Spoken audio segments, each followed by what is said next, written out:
Hello and welcome everybody. I think we give it 1 minute just to let a few more people join the room today.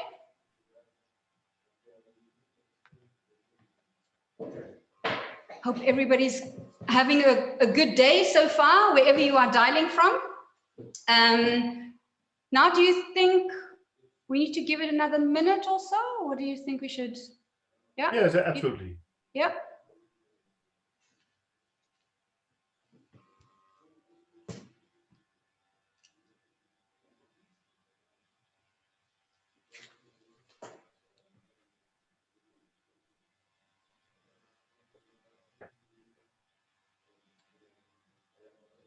And great to see some familiar names joining us today. And a familiar face also. Hello, Robin. Yeah, faces. Hi, Nard. Oh, yeah, for the audience, please keep yourself muted. Hey guys, good to see you. Hey Saskia, good to see you. Hi. You don't have to keep yourself muted because you're part of the team. Great. Fantastic. Well, I will keep myself muted just in case, I think. Okay. Great. We are giving everyone just a minute to get on board, and then Mariette will kick things off.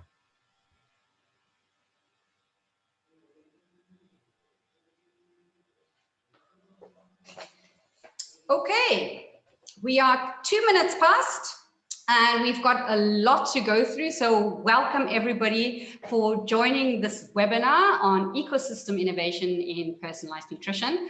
It's actually the first time Nard and I decided to host something together. We usually do this live in an event, but we've never done it together online. So it's for us also a nice experience and a great first time. I just wanted to run through some housekeeping items just before I hand over to Nard. So we will be recording the session, and for anybody that's registered, of course, you will receive the recording and the slides after the session as well. We are live, which means anything can happen. So in case we have an emergency where there's all of a sudden a loss of connection, please give us about a couple of minutes and then we will be back in again. So please be patient, but hopefully that won't happen. And also for any questions, we will be keeping an eye on the chat box. So if you have any questions, especially after every presentation, please do put them in the chat box and we will keep an eye and we will read them out either immediately after the presentation, or we will keep it to the end as well for the panel discussion. So this is going to be a 2-hour session. The first hour will be presentations from us. We'll keep it to about 15 minutes each, and that will then be followed by a panel discussion. Now, this is definitely a hot topic, so we definitely expect a lot of questions, but we don't want to run over the 2-hour mark. So I hope you will enjoy it and please engage, and let's make this very interactive. So with that, I'll hand over to Nard. Thank you very much. Yeah, so as Mariette said, we've always been in contact quite a lot through all of the live events, of course, all over the world where we met and where we shared many personalized nutrition events. And after the whole lockdown, of course, we stayed in contact. And one of the discussions we had, one of the topics that we were discussing basically was, why isn't personalized nutrition bigger than it is now? To put it very shortly. And we both thought that one of the things holding personalized nutrition back perhaps is the lack of joint innovation, the lack of large and small companies coming together to actually innovate for added value for consumers. And then we kind of really quickly decided, well, why not do a webinar about this? So that's where we are now. We are doing a webinar. We have found 2 extremely valuable speakers, and they will give us their insights. So all 4 of us will have a short presentation, and afterwards we'll have a panel discussion where also questions from the audience will be taken. So please join us with your questions. If you are joining from the audience, you can leave your camera off and also keep yourself muted. so that we can only that everyone can see basically the four panel members. I will introduce Alessandro as our first speaker very shortly, and I will let the introduction of Saskia to herself.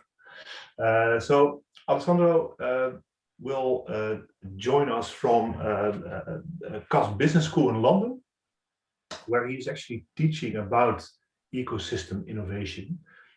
So that made him extremely well suited for this webinar, but also because he's actually setting up his own personalized nutrition company together with his wife. And he will talk about that later also at the beginning of the panel discussion.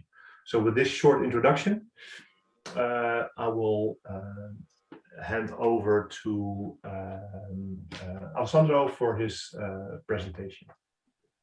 Thank you, Nard. Thank you, Mariette, and also nice to see you, Saskia. Thanks everybody for joining us. So as Nard said, I'm an academic, but I'm also a startupper in the making. So I won't be spending too much time on my startup in this initial presentation. I will leave it to the Q&A and to the panel discussion. So in a nutshell, let me introduce myself. It will probably take 15-20 minutes to go through some general topics on ecosystems. So to provide an overview for the discussion and for the topics of the other speakers. So let me make it work. Yes. So as Nard said, a couple of words about myself. I'm a senior lecturer in strategy at CAS Business School in London, and I'm also the director of the module Executive MBA. I teach mostly strategy consulting, and innovation. And my research topic is predominantly on ecosystems of innovation. So that's why I think that was the entry point for the discussion with Mariette and Nard for today. And I have lots of fun with my students all over the world. But today is not about this. It's about trying to communicate some concept in a way that can allow the more business-oriented discussion to flow nicely. And as I said, I'm also a startup. This is the logo and the name of my startup. This is the English version. We are operating between the UK and Italy. In Italy, we have the Italian version. And very, very shortly, this is a project that started a few years ago, as Mariette knows, and started becoming real in 2017 when I was selected by the Food Tech Initiative of Banca Intesa San Paolo. And I was a finalist, one of the 7 finalists at Seed and Chips in 2017, which is one of the largest food tech events in Europe. So after that presentation, that was my only pitch today. I raised capital, seed capital from an institutional investor, and we went in stealth mode, and we started developing the technology. So we did 2 years of prototyping technology, and we started becoming public with the first product and the first part of the beta 1.5 months ago. So it's really recent. So after 2 years and a half from technology development. We'll talk about this later. Now, my main role in this first part is to be the boring academic. So I'll give you some kind of general concept, okay, to make sense of what ecosystems are all about. So let's start from what they are from a descriptive point of view. Then I will have a set of slides about the so what they are from a technical point of view. And then finally, I will derive some implication for the discussion, for the panel discussion later on. So what are they in a general and descriptive sense? The concept has probably started booming both in practice and in academia after the Apple established its own ecosystem. So of products, services, all revolving some kind of technology architecture with the cloud and sharing the data. So Apple and was sort of the prime mover in popularizing this concept, although ecosystems have been around for probably a couple of decades, at least as a term. But when people started talking about this, they had this kind of ecosystem around the iTunes, the downloading of music, and then the app ecosystem of Apple. Of course, another very, very prominent ecosystem in the mind of the business people and non-academics is the Amazon ecosystem. So again, another very broad world of different products and services in multiple verticals, in multiple industries, and somehow all connected by some kind of technology architecture. I'll go back to this topic later on. and with different monetization models, with different business models, with different scalability potentials are depending on the vertical. So ecosystems tend to have this kind of broad, in the mind of most people, this broad sense of a collection of lots of product services, a collections of lots of actors, corporate startups, supporting institutions, accelerators, incubators, and so on and so forth. And this is an example from I3B, and Nard knows it very, very well. So this is one example of the way personalized nutrition ecosystems are usually represented as a sort of circle or wheel of product services about eating and drinking, analytics, health management, buying, empowerment, and so on, all connected around a certain view of the consumer. And again, there is this idea of the circle and multiple product services. So from a descriptive point of view, ecosystems are normally intended as groups of interacting firms that depend on each other's activities, okay? So the key characteristics are constellations of firms, normally many firms, that interact and have several interdependencies, and together they are trying to create some kind of value in a given industry, and also to capture some kind of value, okay? With different power relationship within the ecosystem itself. Now, these groups are loosely coupled, so normally they tend to be not a hierarchical relationship. So, like in a traditional, supply chain network with the main company and all the suppliers who that are hierarchically connected. In an ecosystem, actors are normally loosely connected. Okay, so power and power relationships are typically loose. So what? After this general introduction about what people normally intend when talking about ecosystems, let me take a step back and talk about 4 types of ecosystems, because in the mind of most people, the concept of ecosystems tends to overlap elements of at least 4 different types of ecosystems: business ecosystem, an innovation ecosystem, an entrepreneurial ecosystem, and a platform ecosystem. And normally, as I said, we tend to use the term with features that overlap the 4 types. And over time, because of digital change, features coming from the idea of entrepreneurial ecosystems and platform ecosystems are becoming more and more established. Okay, so over time, we move from the traditional business ecosystems to innovation, to entrepreneurial, and to platform because of digitalization. So what is a business ecosystem? A business ecosystem is firm-centered. Okay, normally there is what is called a hub firm, so some kind of relatively dominant company trying to engage in a collective innovation effort. And this larger company normally tries to expand the value of the ecosystem for all participants, but also tries to capture the biggest slice of the pie. Okay, and this is the case of most of the large companies trying to build what we call in academia a closed system ecosystem. So the Apple example I provided early on, the Amazon example, but also Nestlé, for example, is trying to build an ecosystem in personalized nutrition that tends to be relatively closed. Weight Watchers is like a more company, long-standing company in personalized nutrition. Is another company that has a sort of closed system ecosystem. So yes, there are partners, there are providers of complementary products and services, but all under the headings of Weight Watchers. Now, what are the challenges for this kind of ecosystems that all companies need to face? And I'm providing this kind of insight for the discussion, because these are the real challenges in designing and scaling an ecosystem. So there are challenges in terms of network design. So who should be part of the network? How many partners? What is the power status between partners? How does knowledge move between partners? How does knowledge flow? How do we protect intellectual property among partners? And importantly, how do we maintain network stability? Think about the app ecosystem of Apple, for example. We need many app providers to make it work, but app providers keep joining and leaving the ecosystem and dying off. Okay, so how does the ecosystem, the app firm, make sure that there is low churn in the ecosystem to maintain a certain degree of stability? This is another important choice and challenge in ecosystem building. Also, as a side note, many startups in personalized nutrition, but not only, and also many VCs, not all of them, normally often play what is called a grow and sell game. So they're trying to develop and scale fast innovations that can be integrated in the existing ecosystem of normally a corporate player.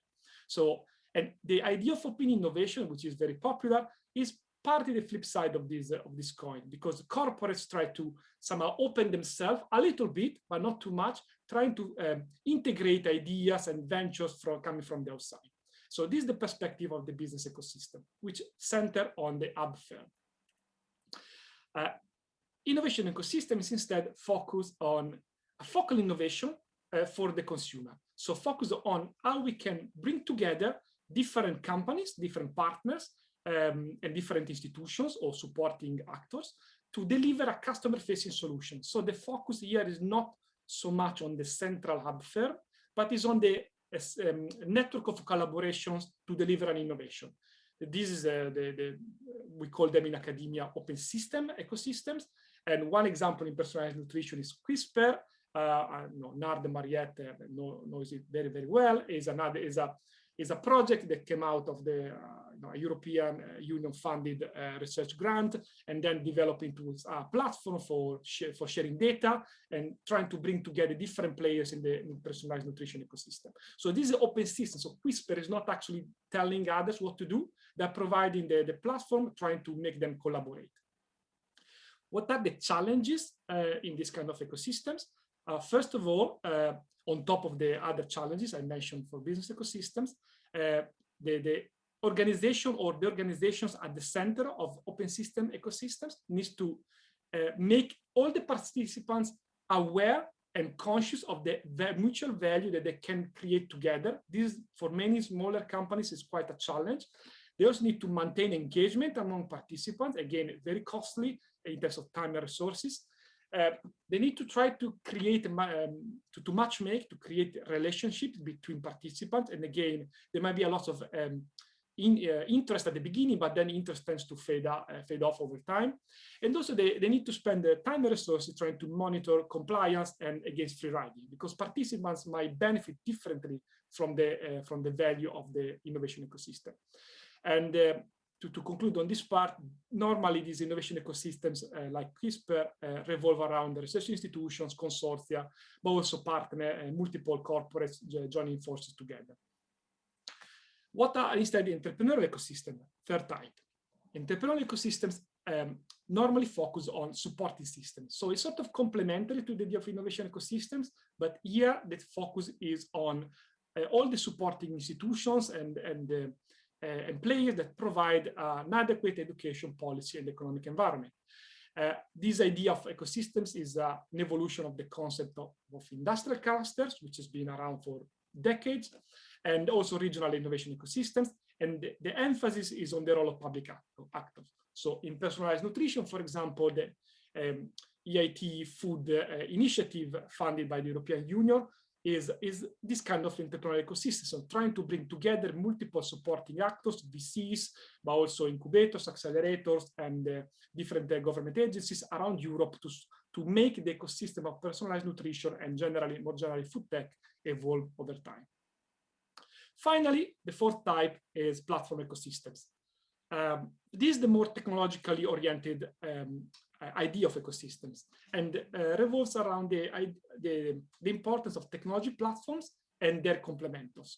The idea in this case that there is a platform provider or owner. They normally either match makes different producers, like app producers, with consumers or clients, and create some kind of value through exchanges without actually making necessarily the two sides, the producers and the consumers, interact. There are all the challenges that I mentioned earlier on in terms of IP protection, in terms of knowledge creation, and so on and so forth.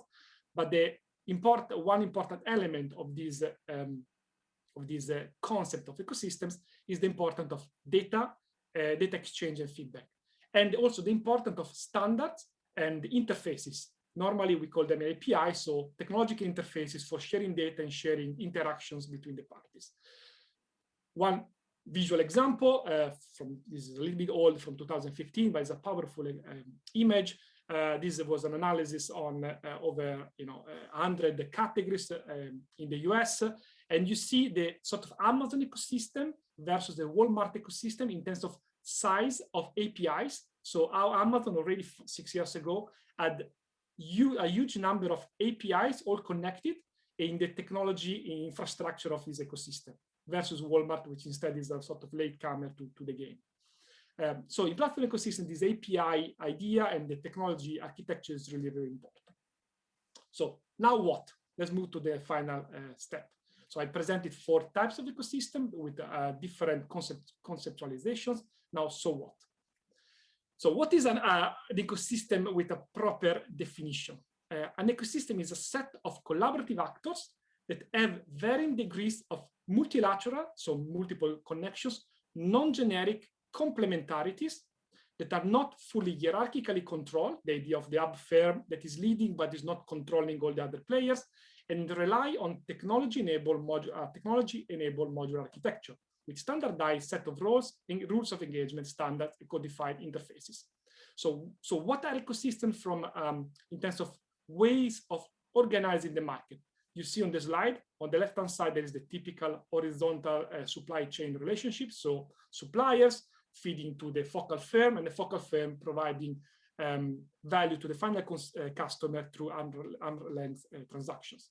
On the right-hand side, you see instead a general market-based system for value creation. So sellers all interacting with the final consumers and having between themselves either some generic complementarities or some competitive relationships. Ecosystems sit in the middle. So ecosystems have this kind of structure that might include also a some vertical relationships, but ultimately is a set of companies complementing each other to deliver a certain value system to the final consumer. A key characteristic is the presence of a modular architecture. So it's very important these relationships are modular, so partners can jump on and off the ecosystem from the perspective of the hub firm. And also normally there's a technological layer. So a way to organize the standardized set of rules of engagement, standards, and codified interfaces. Technology does not necessarily mean digital, but most predominantly today, that's the evolution of the technology. Now, why am I telling you all this? Because you asked me also to introduce some concept for successful ecosystem design. So if we are clear on what ecosystems are and the importance of modularity and the technology architecture, then I think that allows me to talk about the source of advantage, or what a successful ecosystem actually looks like, based on what. So I mentioned the idea of complementarities. So complementarities in an ecosystem drive advantage, drives also scalability of the ecosystem. There are 2 types of complementarities. The first one is unique complementarities. So something provided by company A does not function without something provided by company B. So these are unique complementary between the 2 companies. And these unique complementarities could be specific. So B needs to be customized in order for A to function, or could be generic, like a cup of tea. These are generic unique complementary. So you have the provider of the tea, the provider of the cup, the provider of the water, okay? Very generic. These complementarities could also be one way. So A requires B, but B does not require A, or could be 2 ways. So both companies actually require each other, which is called in academia co-specialized assets, because there is an investment from both companies to make it work together. The second type of complementarity is called supermodular, building on the idea of modularity. So more of A, the product produced by company A, makes B, what is provided by company B, more valuable. So there's an increase in value thanks to the complementarities. These complementarities could be on the production side, which is what normally we call synergies, okay, synergy in producing value. And in this case, coordinating investments between A and B normally generates higher returns or lower costs, which are the traditional sources of competitive advantage in strategy, in any strategic decision-making process. But very importantly, this an emphasis that is expanding thanks to the idea of ecosystems. There could be supermodular complementarities on consumption. What does it mean? Supermodular complementarities in consumption is what in business we normally mean when we use the term direct and indirect network effects. So net effects in the network within the ecosystem, so that more companies join will increase the value for everybody. Like more apps on the App Store increase the value of Apple products, or could be indirect. So more products produced by A, or more companies producing product A will increase more value for companies producing product B. So it could be both ways. And the complementarities in consumption could also be about one-stop shop effect. I know that Nard is going to talk about this. So the idea that one company can provide a one-stop shop for the final customer, therefore managing these complementarities on the platform using direct product services in-house or using third parties through collaboration. Why are consumption complementarities important for competitive advantage in an ecosystem?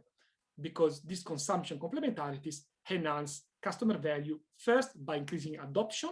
So more network effects, direct or indirect, will increase adoption, will tend up to a point to attract more customers on the platform and within the ecosystem, so generating extra value for all the participants. And this is a direct impact on the reduction of customer acquisition cost. So you see in the graph, the fact that more people join, more customers join the ecosystem, the lower the cost for the next, to acquire the next set of customers on the ecosystem itself. So more direct network effects reduce the customer acquisition cost. Secondly, with these consumption complementarities are very important to increase the availability of complementors in-house or via third parties. Why? Because more adopters on the platform and therefore in the ecosystem will increase the attractiveness for providers of complementors. More complementors will then create certain economy of scale learning for all the participants, and more importantly for the hub firm, and more economies of scale and learning will normally strengthen what is called supply-side economics, therefore the potential for profitability in the ecosystem.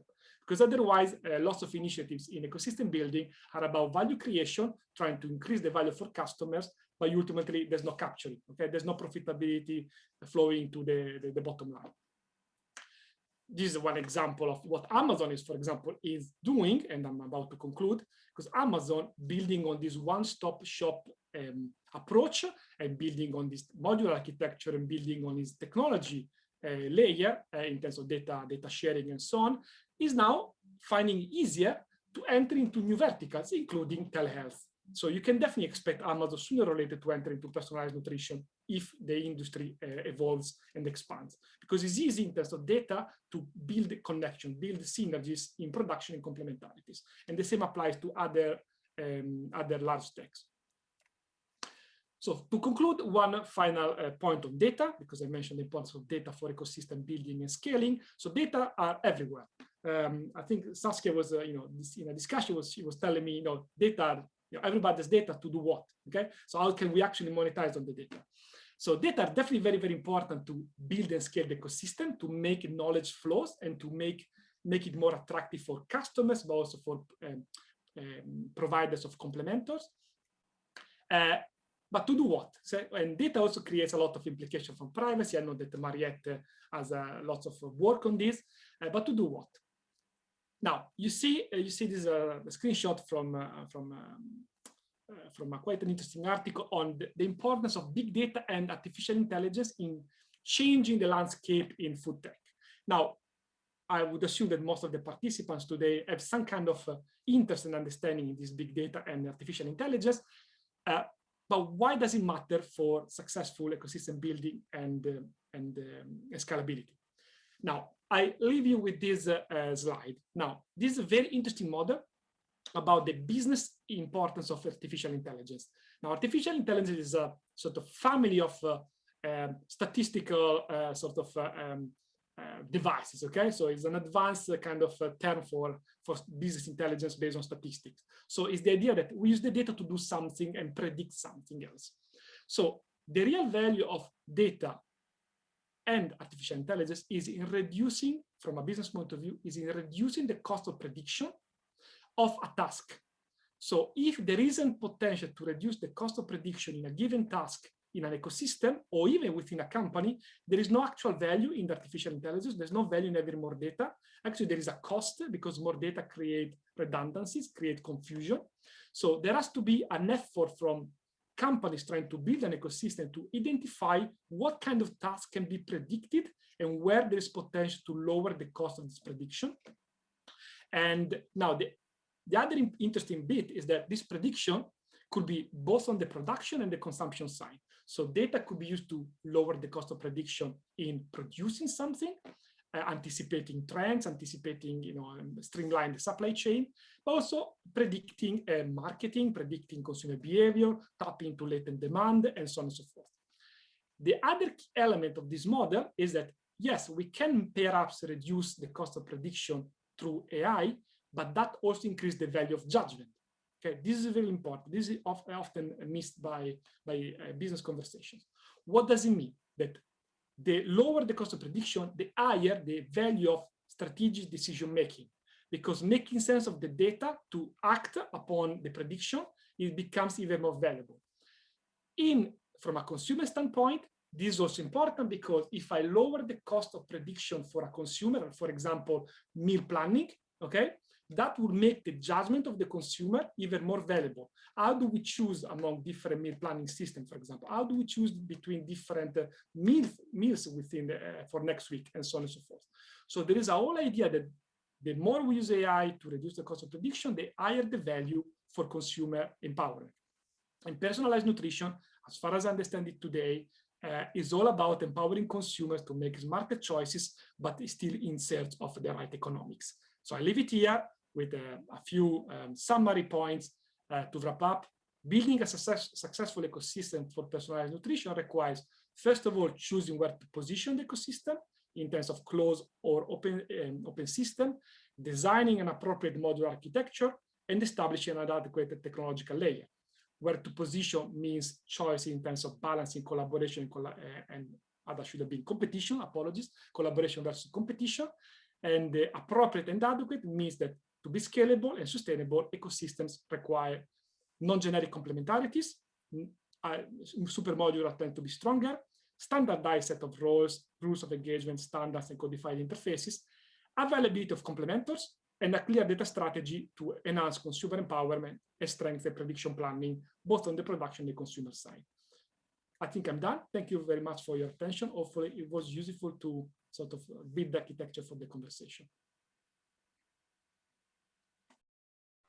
Thank you, Alessandro. That was absolutely fascinating, and definitely I learned a lot. I just wanted to ask, are there any questions from anybody? I think I am sharing my... No questions? Alessandro, I have one question. Do we have an idea at the moment of which ecosystem kind of design is growing the fastest, is developing the fastest, is the most popular? Do you have any kind of academic view in terms of what's happening? I have a view on the evolution of ecosystem battles, okay? So I think in personalized nutrition at the moment, I haven't seen yet, I still have to see an ecosystem that is growing well. I still see a lot of large companies in particular trying to find a way out of it. So I think it's probably too early in the specific domain of personalized nutrition. But what we see, I think, globally in ecosystem battles between large players is a battle between what we call interface owners. So Facebook, for example, and Apple as well. And so companies owning the interface with the final consumer or the final customer. And what we call full stack companies. So that's normally the idea of a large company controlling hierarchically a larger chunk of the ecosystem. This is the normal model of some of the biggest players coming from Asia and in China in particular. Like think about the Tencent ecosystem or the WeChat ecosystem. All the players in China tends to be more vertically integrated. So my sense is that in the long term, the Western world is playing the customer interface game. The Asian world is playing more the full stack game. But honestly, I believe that in the long term, they will all converge towards some kind of full stack model, because it's the easiest way to capture value from the ecosystem. And it's not surprising for me that Amazon over the last 3 or 4 years has started vertically integrating into, for example, all food, physical retailing, into logistics, buying his own transport delivery company, and now investing in Deliveroo, and so on and so forth. So I think also the big players in the US moving forward will converge toward that kind of model, which also opens opportunities for newcomers and startups and investors to actually provide the necessary complementors to this kind of strategies of the big players. Fantastic. Thank you. Thank you so much. I'm sure that more questions will come up. Maybe everybody is a bit overwhelmed with that information right now, but we look forward to the questions. So we'll move on to Nard then with his presentation. So I'll introduce Nard. We've known each other a long time already. He's one of the leading experts in personalized nutrition and advocates. I think I put on the advertising or the marketing material that it's advocate and ambassador of personalized nutrition. He has a background in nutrition, but he's really led the consortium at TNO in terms of personalized nutrition. So he's got a lot of experience, not only in terms of the academic side in nutrition, but really in the practical business side in what's really happened in the marketplace. He's very, very well connected. I know very few people who don't know Nard. Everybody kind of knows Nard. And he's moved on from his role at TNO to now being the CSO at Hub. And so we look forward to hearing your thoughts and your experience on ecosystems. Thanks, Nard. Thank you very much for the introduction, Mariette. And although I know perhaps something about personalized nutrition, I can definitely still learn a lot on ecosystems, I can see, although I've been working in setting up and managing and running ecosystems for the better part of 10 years, I think. It's still very good to have this insight, and I'll definitely catch up with Alessandro later on to see how the ecosystems, because we're working with ecosystems as well within Hub, how to structure and organize them better, even better than we do now, because I'm very sure that I can still learn from Alessandro. Thank you very much for the introduction also, Alessandro. So can you move to the next slide, Maria? Okay, can I move the slides also myself? Or? No, I'll have to ask you. Okay, very good. So I'm going to talk about what personalized nutrition is, some kind of an introduction, how I see that companies will have to join in innovation to add true value for the consumer. And I'll say something about the company that I've joined after my time at TNO Hub. Please, next slide. So I have chosen to start with this definition of personalized nutrition, not necessarily because it is the best one or it is the one we are all using, but I like it because it's very broad. I like it because it has behavior, and I also like it because I took it from a presentation from Jo Goossens, who was one of the definitely forerunners in personalized nutrition. And as something of a homage to him, because he recently passed away, and that made us all very sad. So I've taken this from a presentation of him from 6 years ago already, and it is a working definition from the UC Davis, University of California, Davis. So what I like about it is that it emphasizes that it has to do with behavior, and that is something I think that still many in the field of personalized nutrition don't really fully appreciate.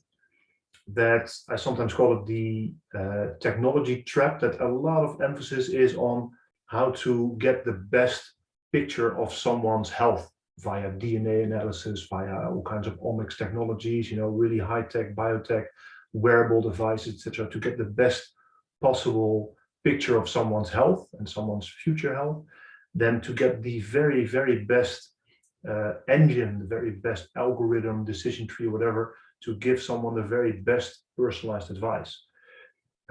And that's where it stops. So I think personalized nutrition is only as effective as the behavioral change that follows all of those steps. And indeed, as also Alessandro said, in my firm belief, personalized nutrition is and should be about consumer empowerment. So it should be about knowing a lot about yourself and being able to use that knowledge to get better advice, to get guidance basically for all of the food questions that you may have. And that's also something you see in Hub, in the company. We are going to be this guide or critical friend or digital butler or whatever to help people make sense of all of that data. So if you go to the next slide, Mariette. So this idea of consumer empowerment. So what if you really think that through? What will it mean? I've used this slide for forever now. It's a stupid slide, of course, but it at least reminds me of what I have to say, is that in food and nutrition, often consumers and producers have focus on three items. That's price, taste, and convenience. And the whole marketplace, basically, if you want, for 95%, revolves around price, taste, and convenience. Everything is really very economical, very, how do you say that? It really works really well because everyone looks at price, taste, and convenience. But then if you go towards the future consumer that actually measures his or her own health, actually sees what food products do to their health, but also, for instance, sees what the production methods do to the world, then you will, I think, go from price, taste, and convenience to price, taste, convenience, health, and sustainability, for instance. So more factors will come into play because more data also is available. So there is more data available on where your potato is coming from, through all kinds of blockchain technologies, etc. There is more possibilities also for someone to know where something is coming from, but also there's more possibility for someone to know what a certain food does for them or does not for them. So is it good for me or is it bad for me? And how can I follow it? So towards the future, people will be putting more value, that's my firm belief, putting more value in the health effects of food and in the aspects of sustainability. And I think that people will want help also in making the choice. So I think personalized nutrition, empowering consumers to make a better choice out of already existing products. I think that's the main part of personalized nutrition. I think also there's a room for personalized nutrition products, so very specific personalized nutritional supplements, for instance, etc. Okay, so can you go to the next slide, Mariette? So this idea of adding true value. So adding true value is keeping price, taste, and convenience on top, because that's not going to go away, but then adding health and adding sustainability. So what we see, that's also one of the reasons we have organized this webinar, is there are a lot of offerings in the niche, but there are very little mass market successes in personalized nutrition. Although you would think that everything is in place to be able to go to the supermarket of your choice and get personalized advice if you're there. And then with the same data and with the same very with very little effort, take that data and go to the caterer at your work and get personalized nutritional advice, or go to a restaurant and get personalized nutritional advice. But that's not the case as it is now. You would have to have all of these different apps.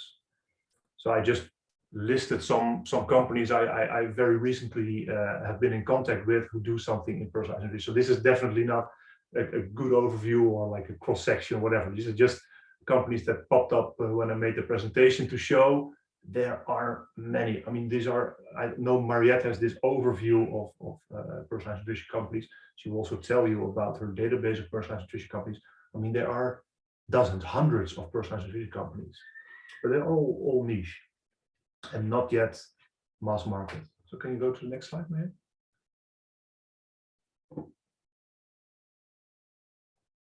So probably, basically, and apparently, the personalized nutrition is too difficult for the mass market consumers. There's too much threshold.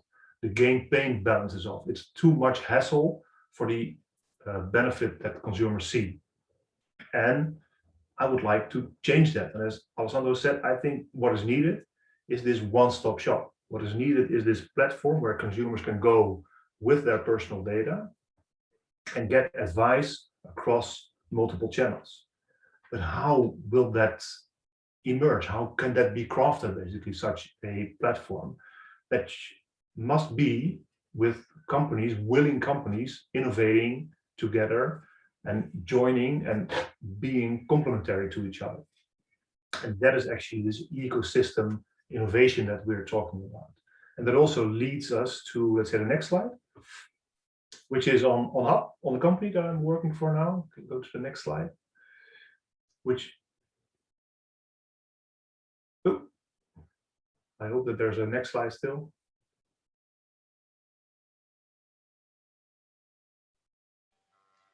No, sorry, that was all that was there on the slide. Oh, so you on the presentation.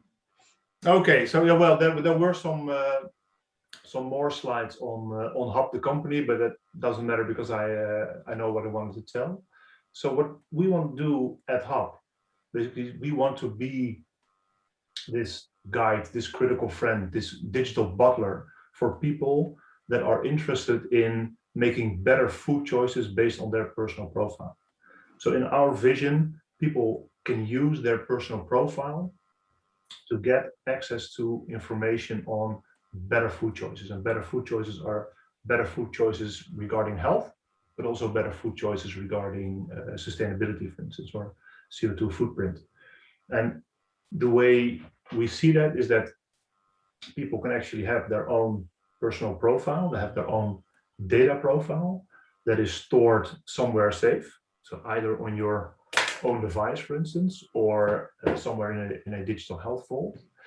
And the moment that you want information from a partner, could be a caterer, could be a restaurant, could be a supermarket, could be whatever, you kind of choose what to do with that data to get advice.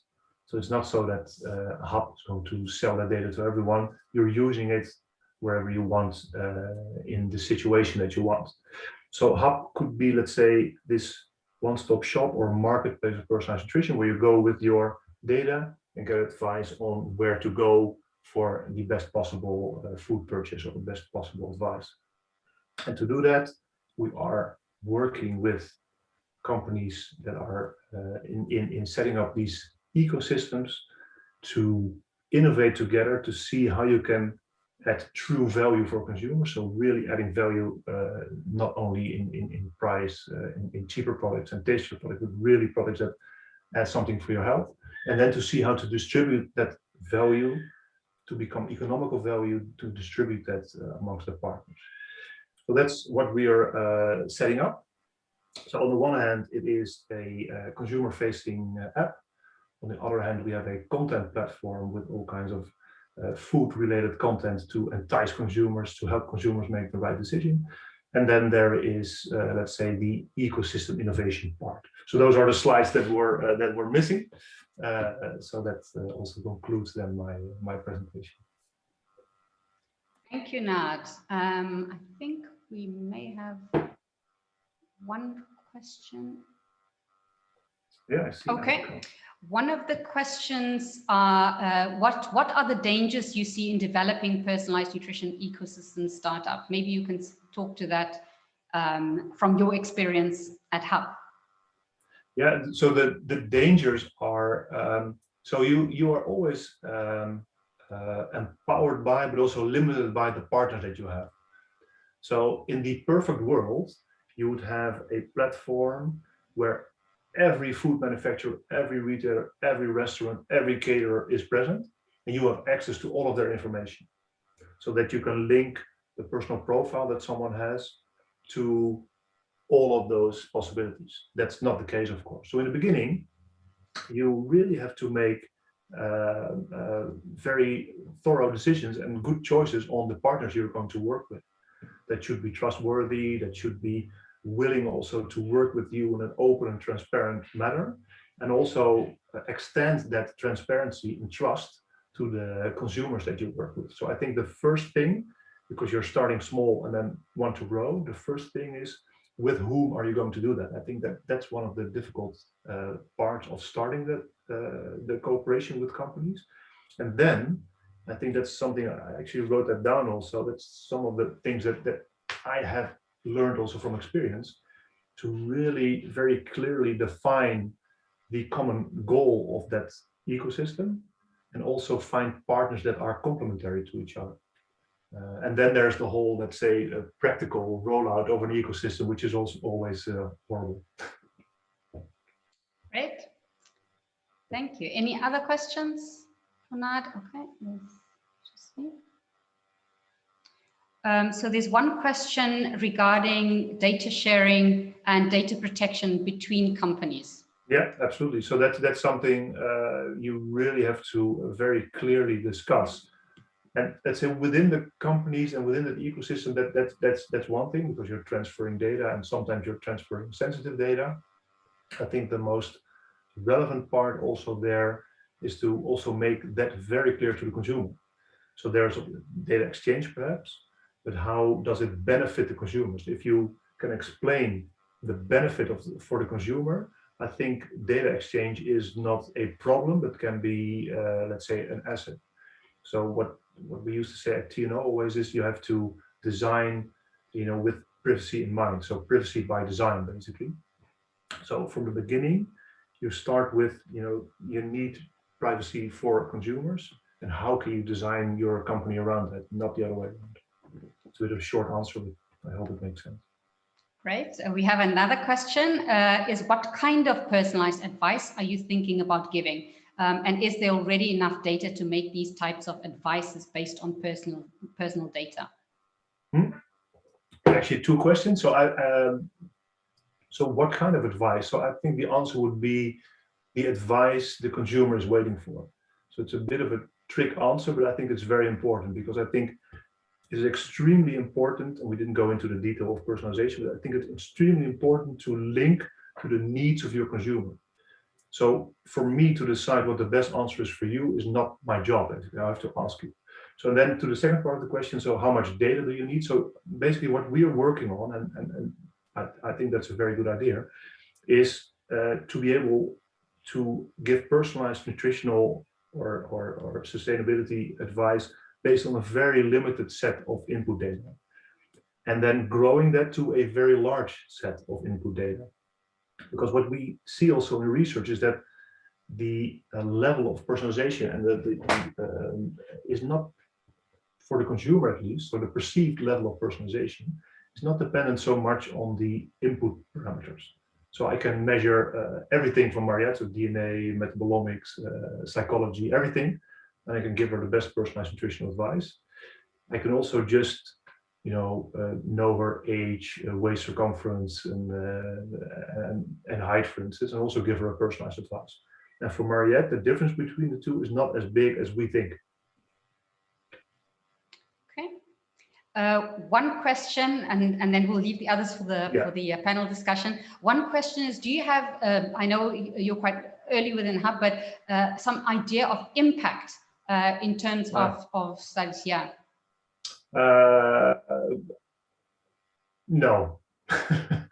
I mean, so it's a very difficult. So impact is in how.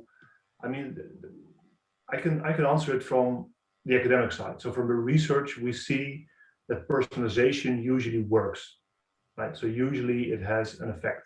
It works if you as a consumer think that your advice is personalized, because you stick to it, you adhere to it better. So in general, you can say personalization works, but how much, etc. For how specifically, I wouldn't be able to answer. And we expect the research to grow within this area. Yeah, also absolutely. Yeah, I think you can definitely answer much better on this question. Okay. I saw some other questions, but I will definitely make sure that it either is answered in the panel discussion or via a mail in the aftermath of this webinar. So don't worry, and if you still have questions, please put them in the chat. We will either discuss them in the panel, or we will answer them in writing afterwards. Okay, then it will give me the opportunity then to introduce Mariette. whom I have also known for quite some while, and who has been really one of the very first to see the value of personalized nutrition, and also see the opportunity to start a consultancy firm on personalized nutrition, to see that this new field actually also needed a new way of working, needed new science, needed a new outlook on nutritional advice. And that's where she started Mariette Nutrition, Mariette Abrams Consulting, now Kina. Yes. And also, very interesting, I think, set up this database of all of the global players in personalized nutrition, which actually was one of the reasons also we got talking about ecosystems, because I saw the value of such a database for making and designing new ecosystems for personalized nutrition innovation. And Mariette will now tell more about this endeavor of hers. Great. So thank you, Nard, for the introduction. So we had a little look at the presentations before. So luckily there's no overlap, and I think already they are really building on each other. So my angle is slightly different again. So as Nard said, I'm the CEO and founder of Kina. And we're really a niche nutrition and innovation consultancy and platform now. And we really bridge the gap between industry, research, consumers, and healthcare professionals. We have a background in nutrition and then combined that with business and research as well. So we really try to make sure that the new solutions that are being developed are really based on science, and that they actually solve real problems. They're not just new shiny toys that come onto the market, but they solve real problems, and that they also help the people who also need them the most. We are mainly female-led, so most of the team is with girls. We do have experts in our network as well that we connect with that in an agile way for different projects, where we do have some men involved as well, but predominantly the team is female-led. So one of the, of course, key things that we always look at is key trends within Kina. And we see some of the macro trends, which is really these changing consumer habits, not only in terms of shopping and eating as a result of COVID, but we're really seeing a shift and a real increase in awareness and interest in the topic of health and nutrition. And it has really been that key change that was needed to make people more interested and aware of what they are putting in their food or in their mouths actually has an impact on their health. Other big trends that we're seeing now is in terms of sustainability. So not only in terms of how the product is made, where it comes from, carbon emissions, all these different aspects of packaging are all impacting on what people are actually choosing to put in their bodies. And then, of course, we also have scientific advances which really have validated that this personalized approach is really the way to go, because we do respond to foods and dietary patterns, ingredients differently. And so where we didn't really have this perspective, I would say a decade ago, and everybody was kind of saying, oh, personalized nutrition is just a trend, it's going to go away. We now are seeing this, the evidence that not only is technology an enabler, we can also leverage to reach more people through providing credible advice, but we can also help people by delivering also healthcare remotely. And so when we look at micro trends, this food as medicine approach is now really, really getting traction. And so people are understanding that food is not just there, to comfort or something that you quickly need because you feel hungry. It really has the potential to improve your health and to give you those benefits in terms of preventing disease, of managing your disease, but also feeling good as well. And so within the microbiome, with the advances of what we are learning about the microbiome is really also growing rapidly, and making sure on understanding that the food that we eat, but also as well as the lifestyle that we lead, has a big impact on how the microbiome responds. Also, in terms of consumer demand, we have transparency. People want to see what's in their food, but also they want to know that the food that they're actually eating has a beneficial effect or has a health impact. And so we definitely see this demand for ingredients or products that have a proven health benefit. And we are also moving away from, calorie counting, for example, or diets specifically, to more focusing on diet quality. And this is a very important trend as well. So what we are seeing is these traditionally separate areas of prevention and disease management or medical nutrition, the lines are really getting blurred right now. And people are looking for food and nutrition as a way of not only prevention, but also managing. And really, this is where personalized nutrition is a shining example. And so, when we look at food as medicine, we see a few developments in this area, which is food on prescription. So we are now starting to see doctors prescribing or pharmacies prescribing healthy, fresh fruit and vegetable baskets, for example. We see the promotion of plant-based diets, such as the Mediterranean diet. And we also see this focus on prevention and personalization, as I said, with this food that have health benefits as well. When we look at sustainability, people want to buy foods that are locally made, that don't come from far-flung places, but they also are looking at more at reducing food waste. And so we're seeing this change in consumer habits with shopping. They are shopping less frequently. They are shopping more online. They are looking at what they are buying, what goes in their baskets, and they're trying to plan meals more and also cooking at home a lot more. And so these different areas are definitely influencing how we are managing and addressing personalized nutrition. When we look at how we are leveraging digital tools, this is a key component within personalized nutrition. And I would say this is the new component, because we've always delivered personalized nutrition advice as nutrition experts. But now how we leverage technology to make sure that we keep people motivated, but then also empower them to manage their own conditions and how to track themselves in terms of symptoms, what they are eating, being more aware and educating themselves as well is becoming big. But the technology has also enabled us to conduct new ways of research. So people have these smartphones in their hands, we've got wearables, we've got sensors, we've got food diaries, and all these different data points can make sure that we conduct research in a new way and also prove that this personalized approach, of course, is the way that we are going right now. And as Nard said, this behavior change, this concept of behavior change really underpins these personalized nutrition approaches. So if we are looking at health outcomes or we're looking at behavior outcomes, we need to be able to meet consumers where they are and give them the right solutions at the right time and in the right format that will enable to have that behavior change.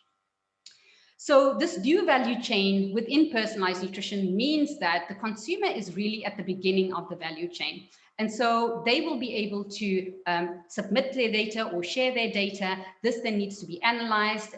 Then they receive recommendations. A lot of the cases now, they will also receive education, which wasn't really part of the original value chain. But we see that more and more as companies produce reports or produce an app, consumers still want access to that expert. They still want access to education. And so this coaching aspect and behavioral change is very important as well as part of that. And then, of course, we have the solutions that are then at the end of the value chain. But in this value chain, everything is very segregated. Everything is very separate. And the consumer goes in from the one side and then leaves with a product on the other side. This is not why we are here today. Because what we are talking about is how does an ecosystem provide that value for the consumer by being able to connect different players so the consumer has a way better experience and they see better and more value in what they're doing to be able to equip them with the right set of tools to be able to change their behavior. And so what I've done here is taken kind of ingredient companies as an example, because I feel the ingredient companies in particular now are in a prime position to really impact, to develop these products and solutions that show efficacy. And so if we just take that as an example, and we can see that ingredient companies can partner with technology companies, for example, to be able to collect the data. They need to partner with a data company that has access to the consumers, yeah, who can then share their data. And then also, as Alessandro mentioned, this AI and machine learning that helps to interrogate the data. And then we have the ingredient companies or the supplement companies or food manufacturers that then actually have the physical product that the consumers then actually take. And so we need to rethink the way we deliver the solution in a way that makes it easy for the consumer, in the way that they can have transparent information, but in a way that they can also increasingly trust that the information or the product that they are receiving is effective and that they have a seamless way of moving through this ecosystem as well. So what does this mean for playing and winning in terms of personalized nutrition? We do need proof, which means we need to conduct research to be able to show that not only if it's a platform, if it's an algorithm, if it's an ingredient, if it's a product, that actually it does what it says on the tin, so that people can trust the solutions.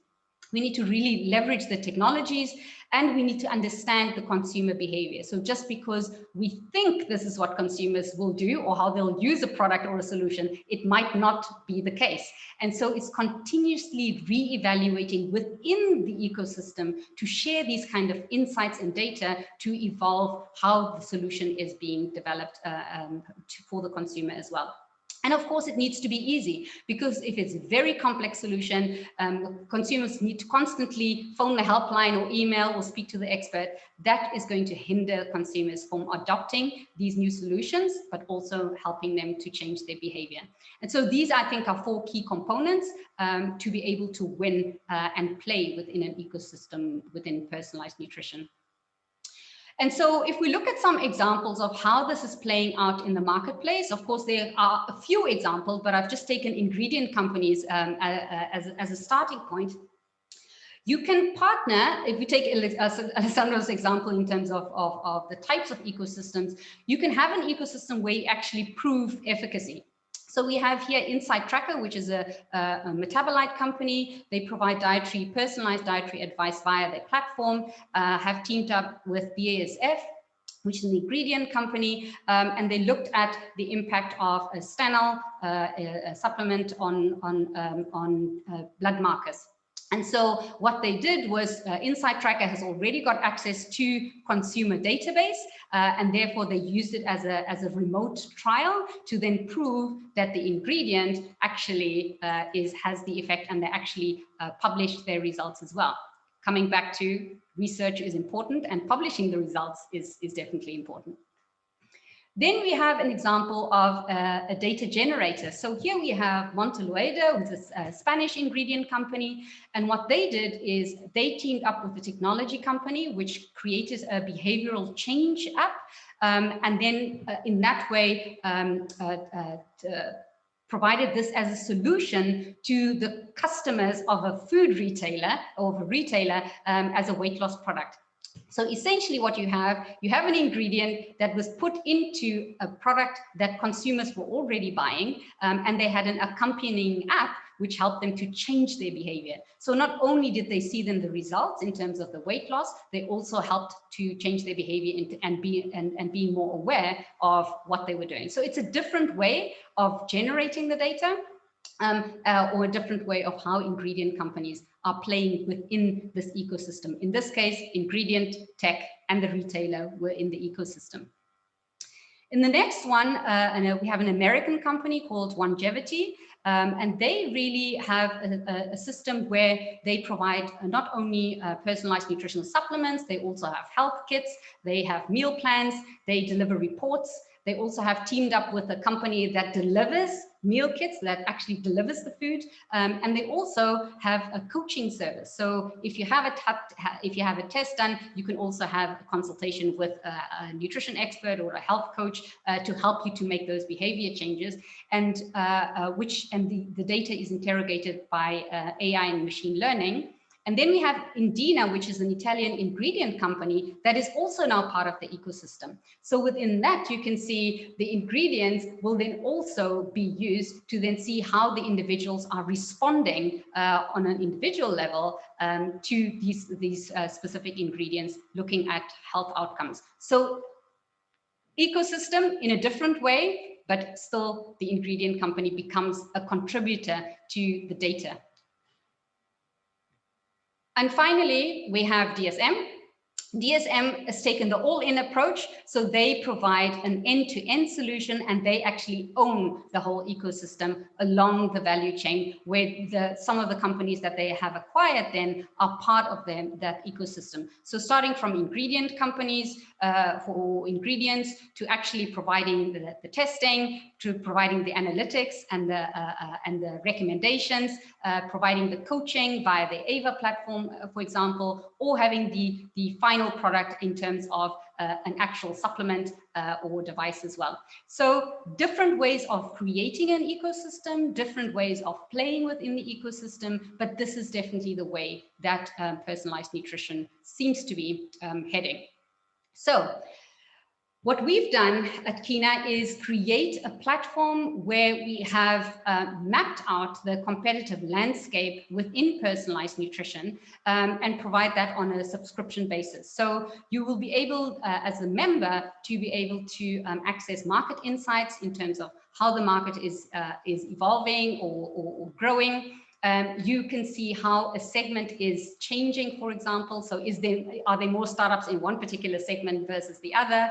But you can also see how companies are changing. So for example, a microbiome company might add meal planning, or they might add recipes, or they might add a home delivery meal kit. And this is the way that companies are evolving actually their solutions. And of course, seeing how the competitive landscape also is within a segment, or seeing how they compare against each other as well. So if you wanted to create your ecosystem or your own ecosystem, this is the way, or an easy way to navigate the competitive landscape. If you're a metabolite company and you are all of a sudden looking for a microbiome partner, this is the way where you can easily see who is in the marketplace, who is playing, and therefore you can find a partner in that way and see how they match your values, for example. And so within the platform, you are able to search by tag, you can search by keyword, or you can search by segment as well. You can also access support. So if you wanted to have access to a nutrition expert, for example, for your innovation project, that can also be delivered via the platform, but you'll also be able to request specific reports if you are working on a specific area. And then, of course, we also help companies to design and launch their innovation projects as well. So all of this can be done on the platform and help companies to innovate either within their ecosystem or as a separate project as well. So for me, looking at the future of ecosystems, or the best way to think about starting within the ecosystem, is to focus on impact and not size.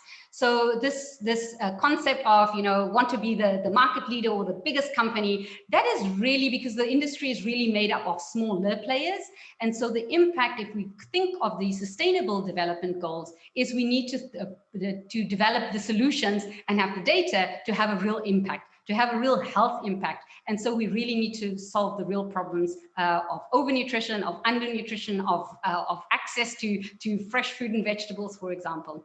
And then, of course, the focus also should be on collaboration and not competition. And this requires a different mindset, because now companies within an ecosystem will need to be able to share data within the regulatory framework, but there would need to be a different kind of openness, I would say, to be able to play somebody who needs to be within your ecosystem, but is not a direct competitor to you. So different ways of thinking, working, and sharing. And I look forward to the panel discussion, and also here, if there are any questions. If you want to see a demo, then please book that with me as well. Nard? Yeah, thank you very much. Okay. I was unmuting. I was finding the unmute button. Thank you very much. Let me see. So there are some questions that came in during your presentations also. And yeah, so I think that one of the comments actually was that, you know, you made the point about research and about the evidence base for personalized nutrition. So how would you, in your view, how could we use that also to influence, for instance, the government to subsidize, to sponsor research more, to actually impact also the health of the population and prevention?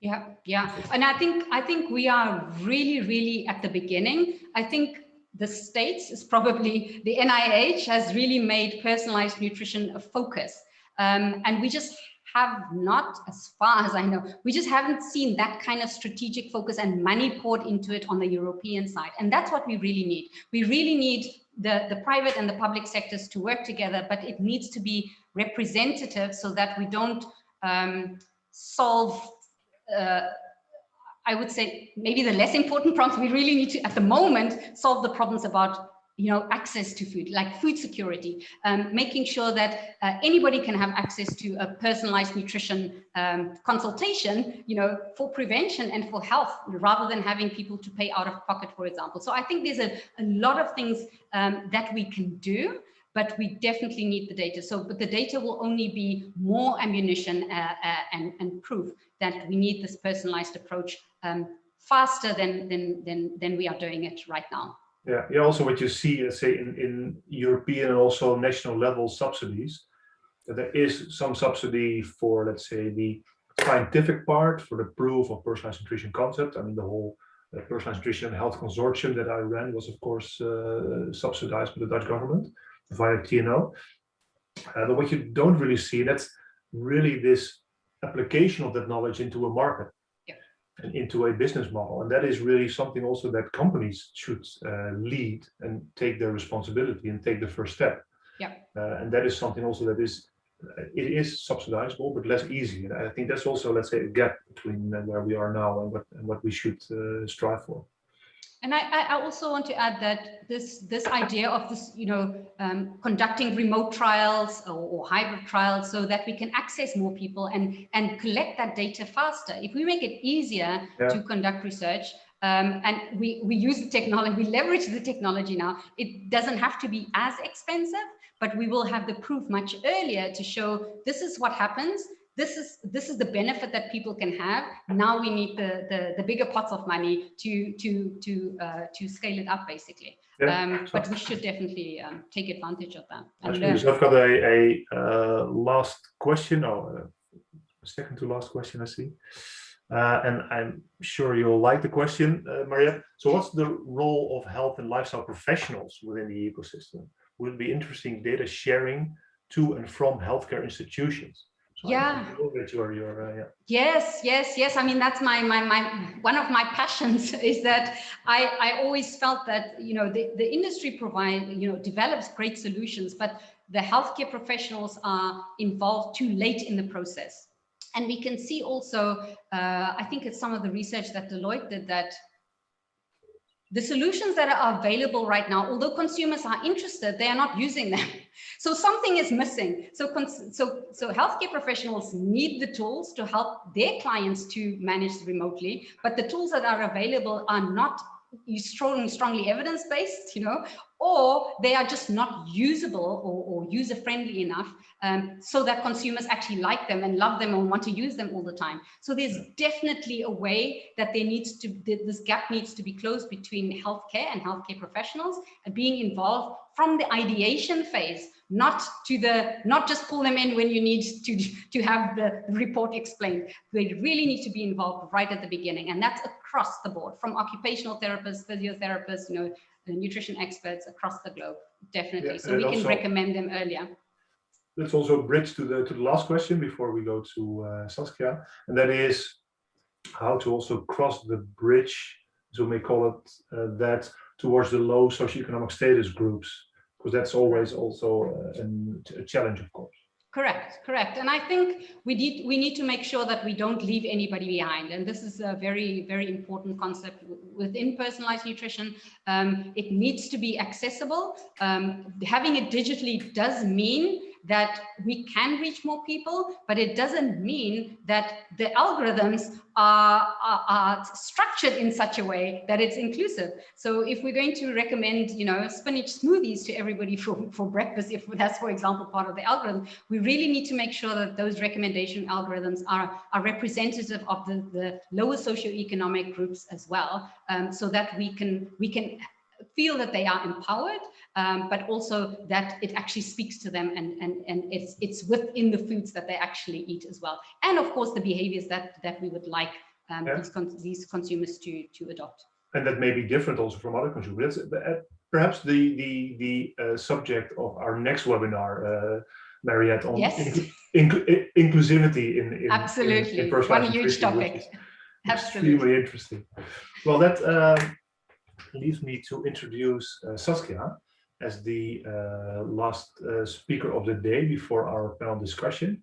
We are very, very pleased to have Saskia in our midst. I think she will definitely shed her unique light on this topic. And I've known Saskia from her time at Rabobank. And when she moved over to 5 Seasons Ventures, I was really interested because I knew 5 Seasons Ventures also as a very, let's say, forward-thinking food investment company. So we got into contact again, and I asked her to basically shed her light from the VC side on this idea of personalized nutrition and ecosystems for innovation. And what I thought was really interesting is that they actually looked at the market of personalized nutrition and decided that it's not for them at the moment. And also the whole idea of ecosystem and joint innovation was definitely interesting, but for a venture capitalist also difficult, because who do you have to back in this ecosystem, right? If there's this complex and vague, it's like Alessandro described, ecosystem, companies getting in and out, and it's all a bit more vague, where do you invest? So I think that's a really interesting outlook, and I'm really looking forward to hearing Saskia's presentation. Saskia, please take it away. Yeah, thanks a lot, Nard, for the introduction. So perhaps we can go to the next slide, Mariette. I will give you just a very short overview of who 5 Seasons is, and then just our view on personalized nutrition, because we've looked at the market to quite some extent. So 5 Seasons Ventures, we are a food tech venture capital fund based in Paris, but we're with a European investment focus. So that means we basically invest in startups in food tech all over Europe. We are Series A investors. That means we normally step in at the moment that the company has a validated product market fit and can use our money to scale the company efficiently. And where we would normally put about ticket size of about 3 million of investments to help the company grow further. And then sometimes we even invest in the rounds afterwards to spur the growth of the company. So we have 4 key investment themes. We invest across the agri-food supply chain, but our expertise that we've built up over the last 3 years is a little bit more downstream. So a bit more on the food tech than on the ag tech side of things. Our 4 key investment themes are shifting diets, trust and transparency, increased yield and efficiency, and reduce of wasted calories. So basically what we do is we back those type of food tech entrepreneurs that really help us build a better food tech ecosystem or food tech system across Europe. On the next slide, there's a few about the background of our team. So the 2 founders of the fund are both British and Italian from background. one with a food tech background, Olletje. one with we have a bit of a weird background noise, I'm afraid. Not sure if all the participants are on mute. But anyways, I'll continue. So 2 partners of the fund, backgrounds in software and the other one in food. Then we have a principal, Giancarlo, who is based in Italy, actually worked more than 20 years for Barilla, knows a lot about food and supply chain. Then there's me. I joined as an associate a bit more than a year ago, background in banking, a food and agriculture bank called Rabobank, actually the biggest food and ag bank in the world. And other associates and analysts, all from a background either in food, venture capital, or consultancy. On the next slide, just to give you an idea of our portfolio. So we currently have 10 portfolio companies, but only 9 are announced yet. So that's why you only count 9 if you, for the ones that are specifically listening and looking.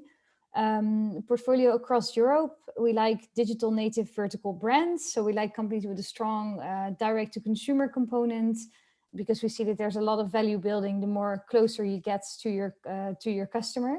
And that is, of course, also the field that bigger companies find difficult to crack. And I think it aligns very well with personalized nutrition in that respect, because it's all about getting access to that customer.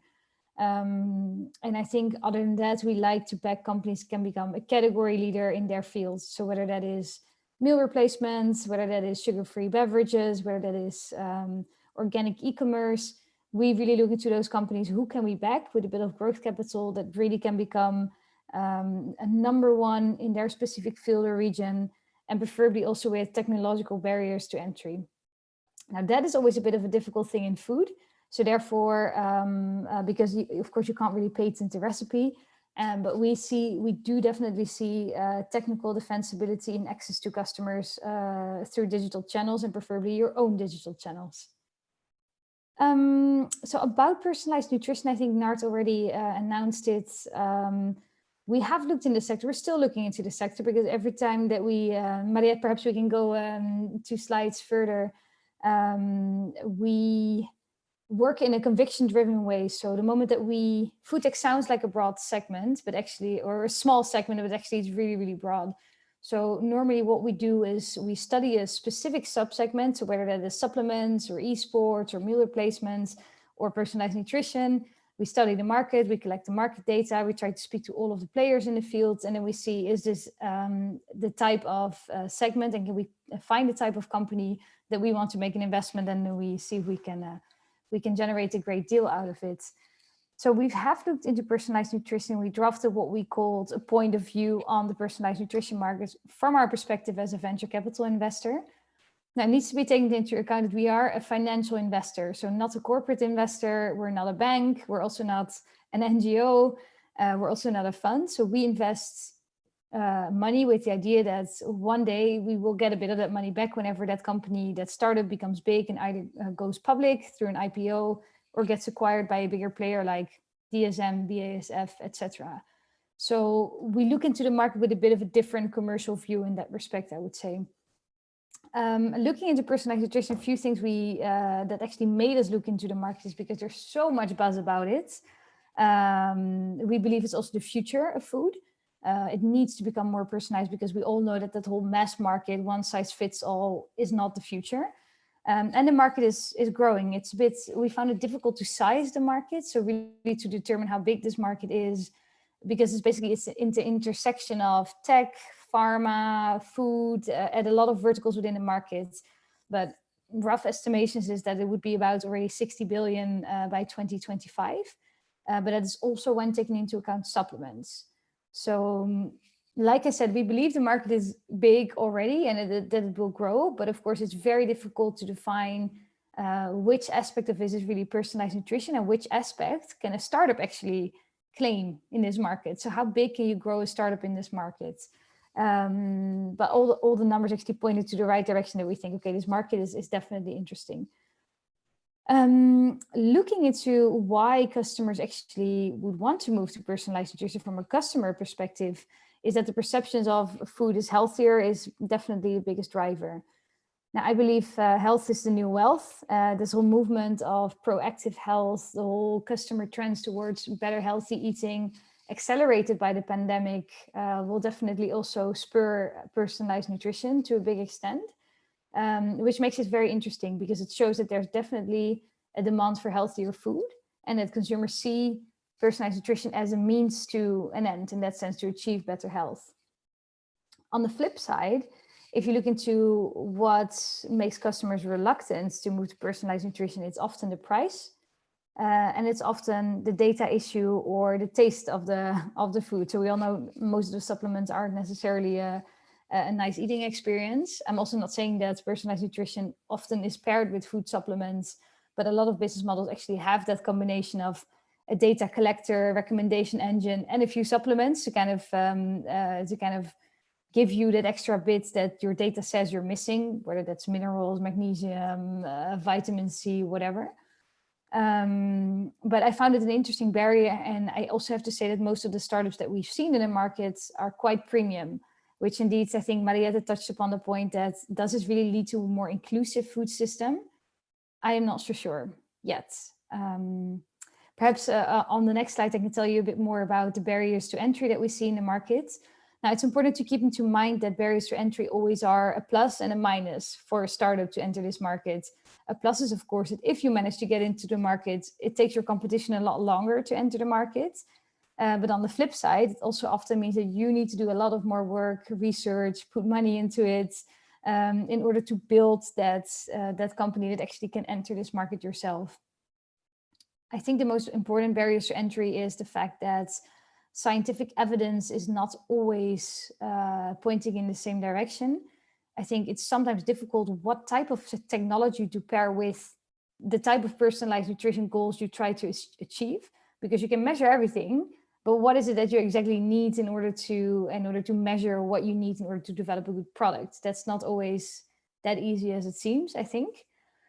There's a few things on supply chain, because you can think about if a company tries to do it all, so making a wearable, collecting the data, analyzing the data, measuring the data, and offer you a food product or a supplement at the same time, it means you will get quite a complicated supply chain, which will be a mix of hardware, food products that might be ambient or not shelf stable or fresh even. So your supply chain becomes a bit complicated. Regulation, of course, is a thing. I think we already touched upon it. I think especially in Europe, data privacy is still a big threshold for consumers. You see that this is a lot less in North America or in Asia, where people are quite keen on giving out their personal data if they see the benefits to it. In Europe, I do see that there's still quite a threshold. And like I mentioned, price premium is, I think, for most of the consumers, still a big barrier to actually moving into personalized nutrition. But on the flip side, on the next side, why is this a very interesting space to operate as a startup? Is because what I mentioned, if there's one thing that's very difficult for bigger companies to crack, it's that access to consumer. And personalized nutrition is all about access to consumer. It's all about customer centricity. It's all about gaining that consumer trust. So the moment that you actually manage to do so, I think there's a lot of exit opportunities for startup founders to pharma, food, retailers, and even chemical companies or like BASF or DSM ingredient companies. So we've seen loads of acquisitions in the past for very good multiples. And because a lot of corporates are looking into this space, I think that makes it a lot more attractive for a startup, because it confirms that the industry is believing that this is the future of food. On the next slide, I think I summarized a little bit, so the pluses and the minuses from our perspective when we looked into the market. I think the first is that we need to conclude it's a very difficult market to crack, and it's very difficult to develop that type of startup that actually captures what personalized nutrition should be doing. Because what do you develop? Are you going to make the wearable? Are you going to develop the data analytics? Or are you going to develop the right food, supplements, or products that the customer actually needs? So that all makes it a very difficult market. I think the model that we've seen most is companies using a third-party wearable or a sensor or a measuring system. And then they do the data analytics and the measurement, the customer acquisition, and quite often also a recommendation engine for the food that you need based on that customer data. Which I believe will help companies to focus, because like I said, you can't do it all, the hardware, the software, and the food supplements. It will make your company quite complicated also in terms of how do you organize it, how do you attract internal talent, etc. And I think another difficulty about developing a startup that is actually cracking the personalized nutrition code is that you need to be in constant touch with your customer. It is not that you give me a product, I consume this for this week, and then we're done. If you really want to have a true personalized nutrition company, you need to develop something that seamlessly fits into the customer's lifestyle, and make sure you continue to measure what it does all the time, because it might be that based on my microbiome, I'm short on a certain food, but it might be that the moment that I move to Spain for a month, then I'm not short on vitamin D anymore. So there's no reason to send me vitamin D supplements, like it might be in winter in the Netherlands. So it is a difficult market for startups to crack. And I think therefore, if you manage to do it, highly interesting. So the big pluses that we saw on this market is that the market is huge. There's big corporate interest. And because it's complicated, there's a lot of interesting exit opportunities for startup founders. We see the supplement market growing really fast. We actually already saw that whenever we started looking into the market a year ago, and then definitely accelerated this through COVID. The availability of technology is much easier and much cheaper, I think, nowadays than a few years ago. And I think this will continue, so that will make personalized nutrition options more affordable. I think the increased awareness of possibilities for increased health and personalized nutrition versus this one size fits all is a really strong driver for the market. So people no longer want to buy the mass market food that everybody else is doing. We all want to feel special. And even if Coca-Cola gives us a can of Coke with my name on it, I feel extra special. Whereas we all know it's not a personalized product, it's just personalized packaging, but people still like it because they feel it's customized to them. So we will move to that trend of customers wanting to feel special, that something is for them versus mass markets. And I think the whole holistic approach to science, so not just if I am ill, I go to the doctor, but we will move much more to preventive healthcare, much more towards a movement where food is actually a medicine that will help us not to get sick or to cure certain illnesses. And I think this will definitely be a very strong driver for the personalized nutrition markets. On the flip side, though, like I said, the market has a lot of difficulties, I feel, for startups. And that is the lack of customer trust. So how do you make sure that you as a starting company gain that trust of your customer? Like I said, we need solutions to fit in effortlessly with an already existing lifestyle. And what I've seen a lot is that, and it's even with supplements quite a problem every now and then, customers want a quick fix. If I feel bad today, if I am taking a supplement or a food, I hope that it makes me feel better. If I'm tired, I want to drink a coffee, and I expect it to pick me up directly. Whereas with personalized nutrition, of course, the effects are longer, whereas the customer often quite looks for a quick fix. And that is, I think, quite challenging. Like I said, we need constant monitoring and data collection, which is quite difficult to achieve sometimes. Customer acquisition costs are really high in this space because it's not really clear which channel you can use to reach your customer. So if I look in digital acquisition channels for other of our portfolio companies, for example, Instagram is very powerful, even Facebook can help. But for personalized nutrition, because it needs so much customer education, it's quite difficult to acquire new customers online, because how do you communicate everything you want to communicate in only maybe the 10 seconds of attention you can get from your customer on certain digital channels? I think that's a real challenge. So then you probably move more into offline channels. Mariette, maybe, sorry, one slide back. Yeah, thanks, because I think I was just wrapping up this one. Yeah, thank you. Leading towards the point that route to market, I think, is quite a tricky one on personalized nutrition. Will you go through insurers, which is a model you now start to see in the US and even in Germany a bit, that you get maybe money back from your health insurance or a compensation if you decide to track your eating patterns, your moving patterns, etc. Will you go through doctors? Will you go through bigger employers, for example? Or do you try to target your own customers online through certain channels of, I don't know, gluten-free, people with gluten allergies, etc. But I think finding that right route to market is still very difficult. And lastly, I've seen a lot of companies focusing a lot on all the data they can collect about their customer. But then we always say data is not a business model. So what do you do with all that data, and how do you make it work for your customer? How much do you actually need in order to make sure that your customer helps achieve their goals? And I think that is often still a difficult step to make for a lot of companies. So Mariette, perhaps we can go to the next slide, which is still my last one. So I'm actually hoping I might find some people in this webinar that run a personalized nutrition startup, which tick the boxes that we've at least selected here. And again, keeping in mind that we're venture capital investors, and maybe this industry lends itself really well in this stage for actually governmental subsidies, European subsidies, bigger family offices, bigger corporates that invest in this space because they know they are the ones that can supply the ingredients or the technology, whatnot. But purely from an investor point of view, I think what we would like to see in a startup in order to consider investing would be that we see a company that actually sees and approaches personalized nutrition as a means to an end. So not out of the interest for technology or what can we do, but really how do you help customers achieve a certain goal?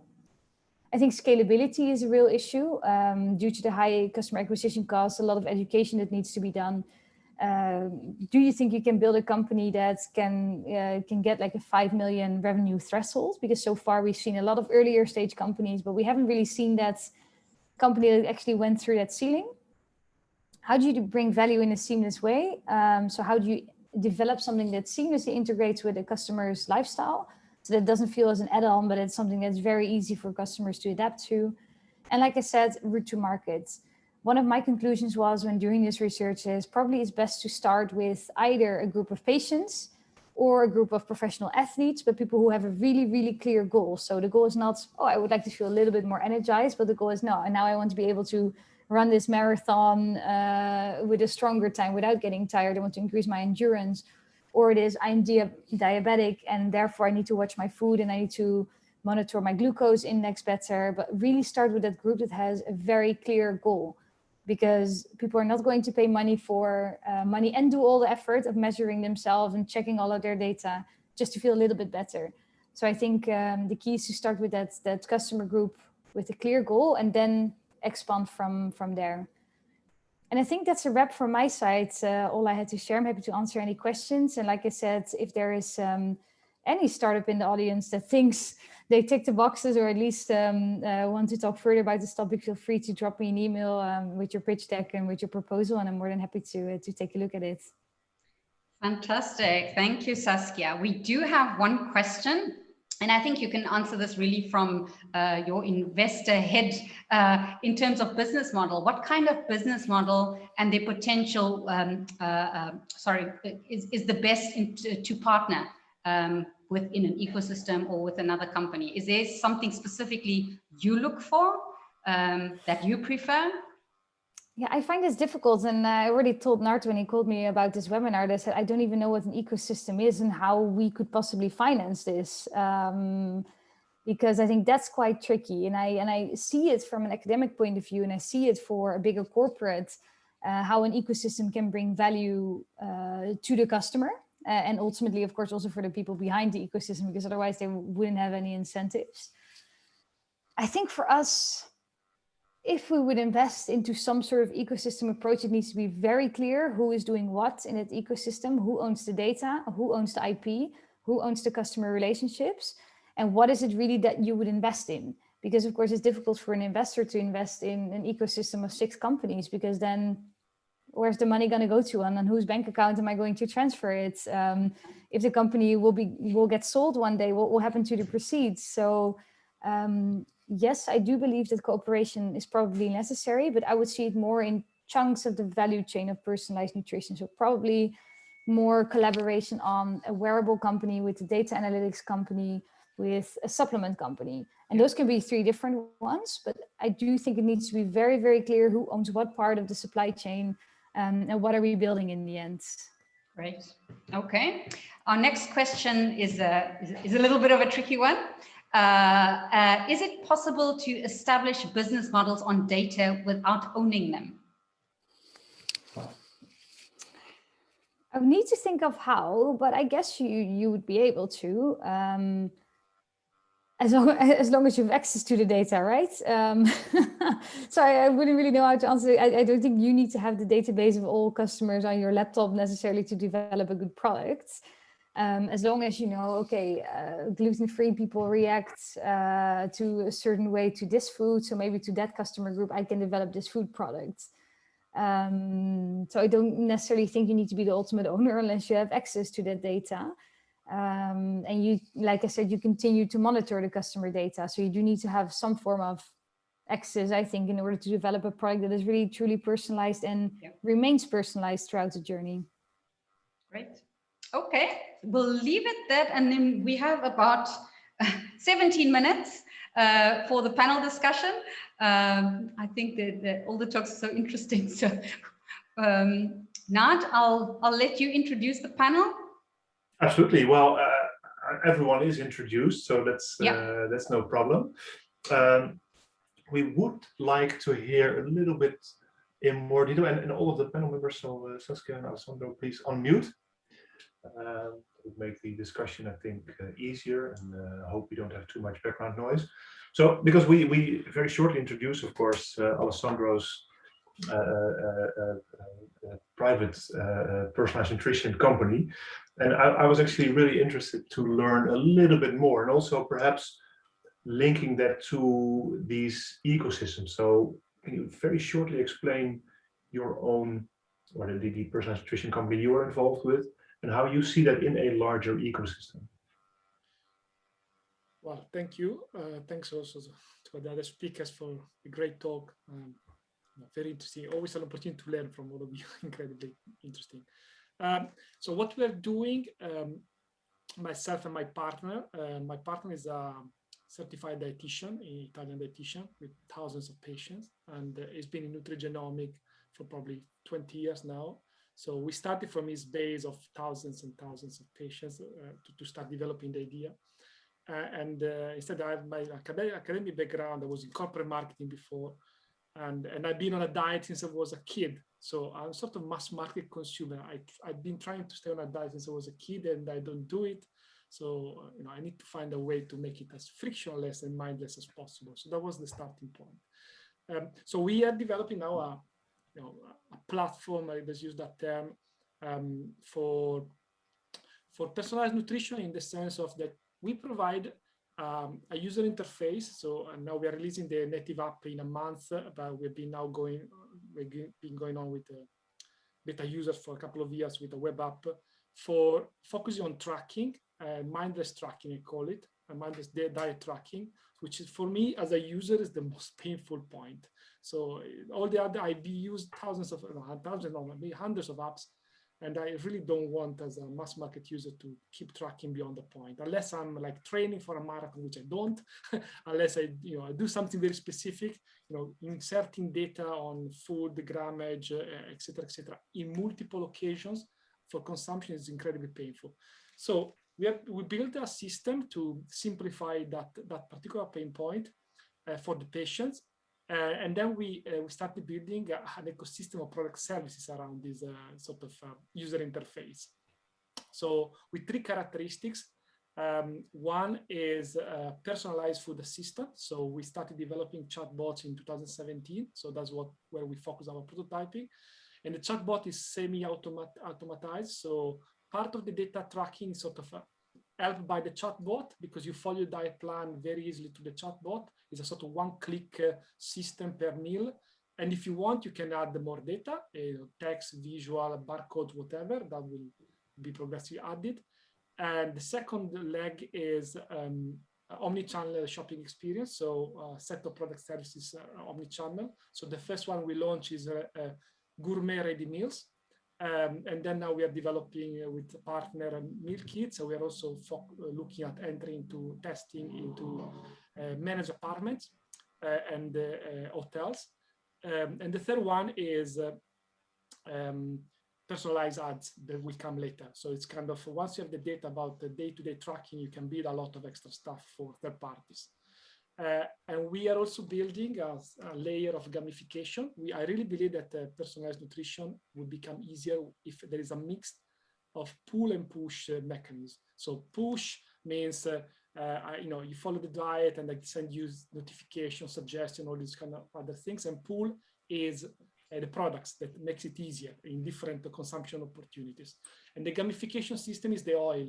Is the kind of, the more you track, the lower you spend, the lower the price for the product. So to bring it down the price for the mass market to a point which is affordable. so I think that sort of is the front end. The back end, to conclude, we as I mentioned prediction planning. For me, that's the key to profitability. So all this data can be used in multiple ways. So we also have like hundreds of recipes. So you can start using the data to tap into latent demand for new recipes, both in terms of products and in terms of actual recipes. You can add, but you can also do prediction planning to streamline the supply chain, because you can work with suppliers, like even large companies, on the ingredients. So you can like store the ingredients, and we are developing now with a partner the prototype for a ghost kitchen, for example. So there will be a lot of elements in the ecosystem if you want, but we want to control the interface, and we want to control the tracking / prediction planning element. On the website, you see some of these elements, but not all of them. Some of them are developed in the background at the moment. Okay, well, thank you very much. We will share also the link to the respective sites of all of our companies in the mails that will be sent to you. So, but yeah, I think it's really interesting company that you're having. So to come to, let's say, a very short, we only have let's say 10 minutes, but to look at this idea of building ecosystems for innovation in personalized nutrition. So the main question basically that I would like to discuss with this group is, so, and I basically would like to ask all of you, so do you indeed see value in such an ecosystem? And if so, what kind of an ecosystem would you think is necessary to build? So what would add the most value to this world of personalized nutrition? I'll start with Mariette. Yeah, I think that ecosystems is the only way to go, because I think no one, like Saskia also said, no one can do it all very well. And so we need the people who do things really well and are really razor focused on what they're doing to partner up with somebody else who does something else very well. What I do think we need to do, and how I can see it evolving, is a lot of smaller ecosystems rather than one huge ecosystem to gather more data, because different consumers have different needs, have different, literacy, I would say, even have different demands, whether it's for prevention or health. But what I do see is this continuous blurring of lines between what we eat and what we need for health is what's going to determine what the ecosystem setup should be. So for some, it's a food first. For others is give me a supplement first while I'll change my behavior. For others is, is more focusing on whether it's, lifestyle or tracking and monitoring. So I definitely think it's the only future. It'll be made up of smaller ecosystems, but we need to focus on the value and keep the consumer at the center to be able to deliver the right solutions for them at the right time. I think it is also the phase that the personalized nutrition market is in, right? Yep. Because at Hub, actually, we are doing exactly this. So we are building, say, separate, smaller ecosystems, and the learnings from all of those ecosystems basically flow into our consumer-facing application. Yeah. Right. So that's also the idea, because it's, so for instance, we're working on an ecosystem very specifically with pre-diabetes patients. That's completely different from another one in catering in office situations, or in how to reserve a restaurant, right? So it's all different, it's all relevant. But I also totally think that we should have, let's say, smaller ecosystems, more of them to learn from, and then bring it to a higher level. Yeah. Then in 5 or 10 years, we have a completely different discussion, hopefully. And what is your view on this basically method, Saskia, of having all of these terribly difficult to grasp and evaluate small ecosystems, and it's going to be a total mess, of course, right, for venture capitalists. So what is the time for you to kind of step in there? Like I mentioned, Nard, I think for us, we would fund one company and not an ecosystem. Yeah. But that company can definitely be tapped into an ecosystem, as long as it's very clear what part of the value you bring and what part of the value you extract from that ecosystem. Yeah. And I think I agree with Mariette that probably you'll see just different types of collaboration targeting a specific sort of consumer.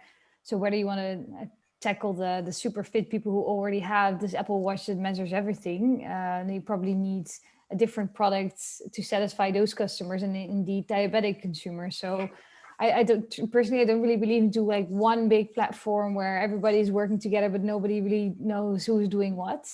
Yeah. I believe more in targeting the customer and then seeing, okay, what can I do as a company and where do I come short and on which fields do I then need to collaborate with others in order to fill that gap. Yeah. Also, I see that probably the financing of these structures will probably also be mixed. So part of this financing of an ecosystem should probably come from government. Then part of the financing of the individual companies could come from private investors, family investors, venture capitalists, etc. So it will probably also for the coming time will kind of be a mixed market basically, where regarding where the investments come from. I think that's also sometimes difficult. It will probably be a mix, and I think it also depends. So, for example, wearable companies and sensor companies, they often already work with the pharmaceutical industry. Those things already often exist, so they sometimes just need to be tweaked. That can probably be financed by bigger corporates. And I think the part where there's still most development needed is what do you actually do with the data and how do you continue to measure and make that work for the customer. I think that whole part of continuous talking to your customer and continuous measuring, that's really the part where private money could flow into, as long as you find the right solution to do so. Yeah. Alessandro, what is your take on this? I think because of the explanation I provided by the word ecosystem, I think there is the potential moving forward is for companies that can reduce the frictions to adoption in the mass market. I think that's the priority. Yeah. I think there is overemphasis in the industry on there is an assumption that consumer wants more information. I think the mass market, maybe the niches wants more information, fitness, diabetes, etc., etc. But the mass market, I don't think could care less about more information. A little bit, but not too much. So we need to make the information something complementary to the actual product service that is provided by companies in a frictionless way. And I think so. There's no point for a company like me to even think about trackers or other things, fitness trackers. These are just complementors. So we spend quite a lot of time building the technology architecture to be modular so that all these bits and pieces can be plugged in and out depending on need. So to make it frictionless, so you want to use MyFitnessPal, do it. You want to use something else, do it. It does not really matter. It's the way then you use our own product that matters in integrating the other products. And so I think the ecosystem will be in the sense of as open system ecosystem with a company that somehow provides the architecture for frictionless adoption. When it comes to investment, I think for the time being, the industry is maturing, but still far from maturity. Our investor is a family office, relatively big one, and we're probably going for those bigger late seed at the end of the year. But still, it's all about private conversation with people who believe in the future of this industry. I think VCs, as Saskia was describing, will probably come into this a little bit later with big money, because but the industry is definitely developing, and I think the trick is, as I said, to make it accessible, to increase adoption, and to do so, you need to bring the cost of adoption down, and therefore you need a price point which is mass market. For example, we use the idea of using gamifications to bring the price point down, because I can actually sell the product that means, for example, a zero margin. Who cares? I mean, it would be good to have some margin on the meals, but the meals are a product to increase adoption, and then you monetize on the other elements of the ecosystem, and so on and so forth. So moving forward, I think you will see consolidation. I think at the moment there's a lot of, the market is frothy. Will take probably 3 or 4 years to get there.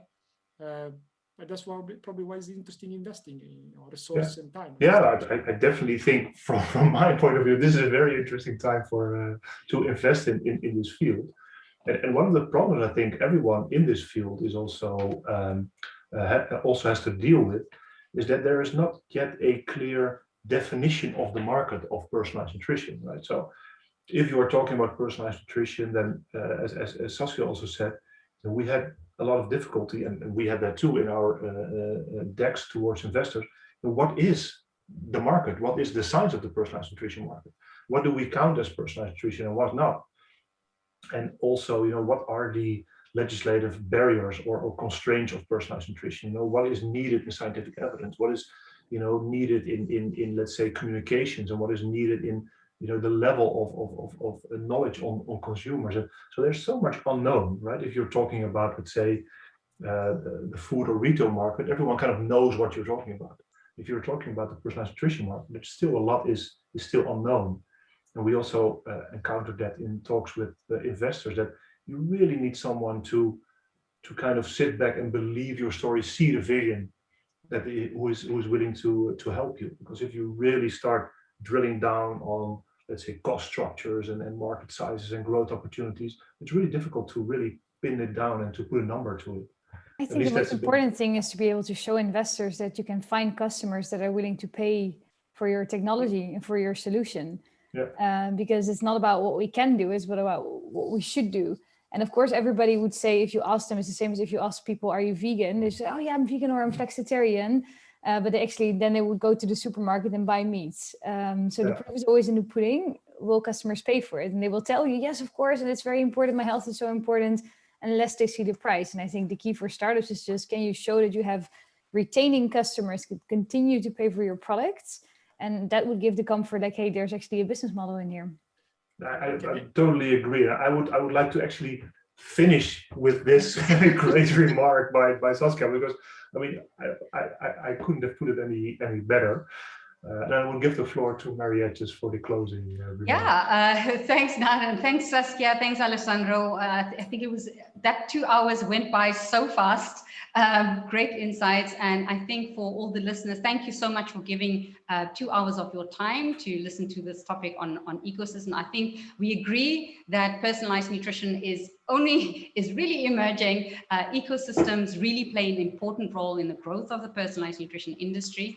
And so I just wanted to give you a reminder that we will be sending a recording of this webinar to you together with the slides. And if you want to contact any of the speakers as well, that will be on the slides as well, so you can contact them directly. We did see a lot of great questions come in. We will try and follow up with some emails as well in case you have any more questions for any of us. Thank you so much. Nard? Yeah, there's one final remark then. Well, actually two. I saw one comment from Judith van der Horst from Food Valley. So Food Valley is a Dutch organization, a branch organization for innovative food companies. We have a working group on personalized nutrition. So reach out to either Judith van der Horst or myself to get more information on that. And then there's another event where Mariette and I will hopefully be present live, which is the 7th of October. So this is the first time you hear about it, the conference Personalized Nutrition and Health in Ede. So there will be a live event 7th of October. So hopefully we'll all see you there in person. Thank you very much. 1 minute past 2. Have a great day, everybody. Thank you. Thank you. Thank you all. Bye-bye.